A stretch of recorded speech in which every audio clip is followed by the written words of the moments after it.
morning guys, hello to everyone. This is Oscar here again from Liwaliw Travel guys. So today I'm on a working mode uli dito sa RV van natin na Liwaliw Travels, no? Kasi ikakabit na natin, ite-testing natin i-fit yung ating mini Starlink, no, dun sa taas. So maglalagay ako ng butas, no, para sa mga cord dun sa may gilid.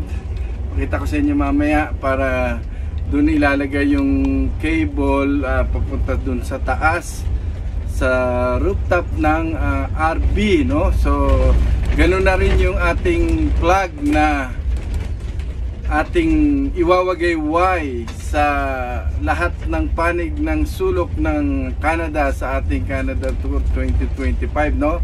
So meron tayong plug, Philippines of course, and Canada plug na parang signifies the collaboration, no, itong ating gagawing tour dito sa Canada. So abangan nyo po yan guys. So punta muna tayo sa bahay para ma-set up natin kasi walang kuryente rito eh. Okay, see you later guys. Bye.